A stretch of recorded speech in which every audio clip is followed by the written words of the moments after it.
ये मेरी कहानी है। मेरा नाम शहनाज बेगम है।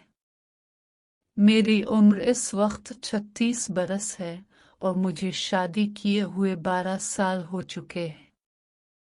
लेकिन अभी तक अल्लाह ताला ने मुझे औलाद जैसी नेमत से नहीं नवाजा था। मैं देखने में बहुत हुसैन और जमील थी और मेरा जिस्म भरपूर और मुतनासिब था। जिस किसी की भी मुझ पर नजर पड़ती वो देखता ही रह जाता था। मेरे शौहर बैरून मुल्क जर्मनी में मुलाजमत के सिलसिले में मुकीम थे और मैं यहाँ बिल्कुल तन्हा रहती थी। मैं एक बैंक में नौकरी किया करती थी। मेरे शौहर भी अच्छी खासी रकम भेजते थे और मेरी अपनी तनख्वाह भी बहुत माकूल थी। हमारे कोई खास अखराजात नहीं थे, इसलिए जो भी कमाई होती वो बस खर्च हो जाती थी।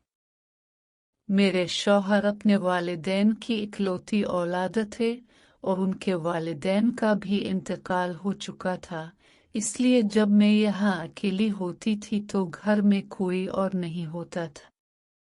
मेरे शौहर की नौकरी की नौयत कुछ ऐसी थी, उन्हें 6 माह बाद सिर्फ 15 दिन की छुट्टी मिलती थी।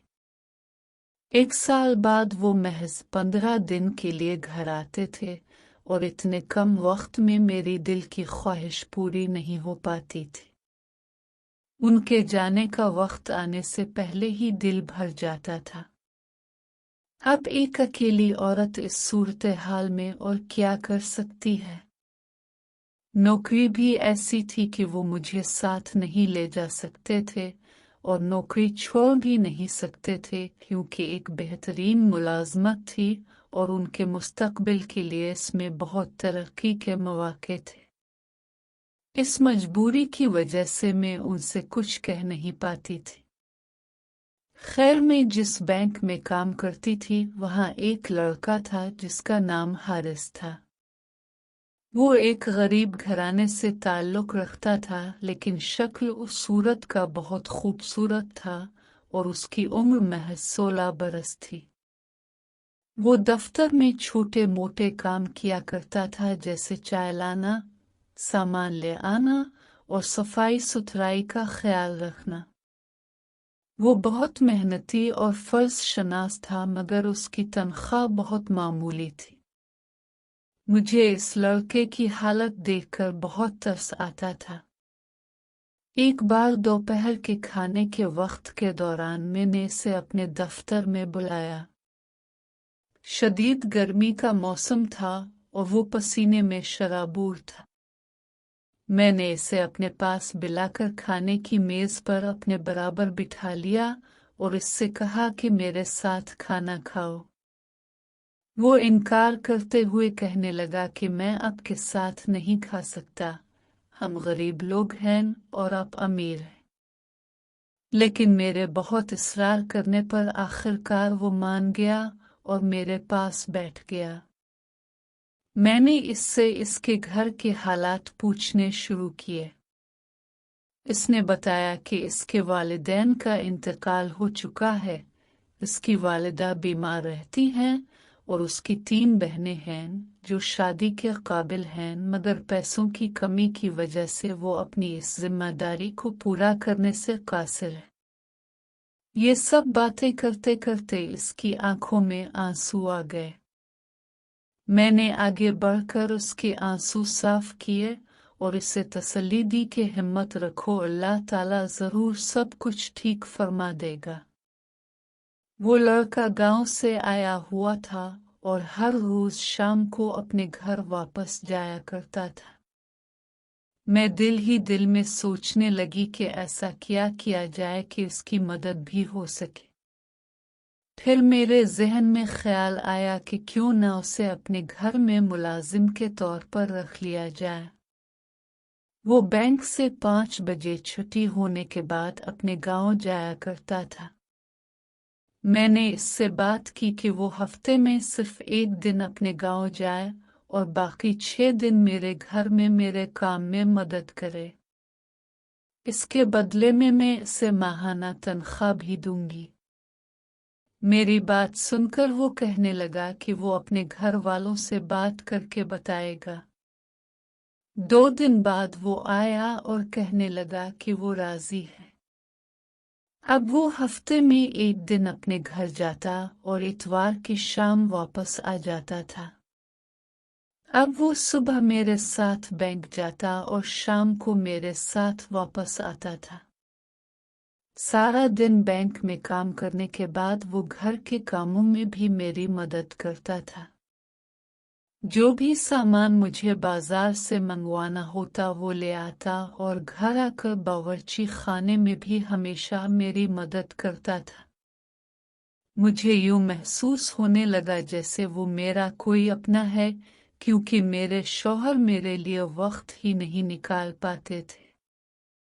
अब इस घर में वो लड़का ही मेरे लिए सब कुछ था, लेकिन वो मुझसे उम्र में बहुत छोटा और बहुत शरीफ था और उसने कभी भी मेरी तरफ गलत नजर से नहीं देखा था। मगर मैं अपनी उम्र के इस मरहले पर पहुंच चुकी थी जहां ना कोई पाबंदी थी और ना किसी खतरे का एहसास था, और मुझसे अपने आप पर काबू भी नहीं हो पा रहा था। आखिरकार एक रात जब मैं घर लौटी तो हारिस मेरे पांव दबा रहा था। मालिश करते करते मैंने बेइख्तियार होकर उसे अपनी तरफ बुलाया। मेरी बात सुनकर उसका चेहरा जर्द पड़ गया। मैंने इससे कहा कि ऐसा कुछ नहीं है और इस काम के लिए मैं इसे इजाफी तनख्वाह भी दूंगी। एक लम्हे के लिए वो सोच में पड़ गया, मगर फिर वो उठकर मेरे कमरे से बाहर भाग गया। बाहर वो पसीने में शराबूर बैठा था। मैं उसके पास आकर बैठ गई और उससे पूछा कि क्या हुआ है। वो बोला कि मैं गरीब जरूर हूं मगर बदकिरदार नहीं हूं, इसलिए मैं ऐसा कोई गलत काम नहीं करूंगा, चाहे अब मुझे नौकरी से निकाल दे या जो मर्जी कर ले। मैं भूखा रह लूंगा मगर ये नाजायज काम नहीं करूंगा। इस शरीफ लड़के की बातें सुनकर मुझे अपनी हरकतों पर बहुत शर्मिंदगी हुई और मैं रो पड़ी। रोते रोते सारी रात गुजर गई। मैं सोचती रही कि मैंने कैसे इस पाकीज़ा बच्चे के बारे में नापाक सोच रखी थी। इस वाक़े ने मेरी आंखें खोल दे। इस दिन के बाद मैंने सच्चे दिल से तौबा कर ली और कभी भी इस लड़के की तरफ गलत नियत से नहीं देखा। आज इस लड़के हारिस को हमारे घर में काम करते हुए 10 साल हो चुके हैं।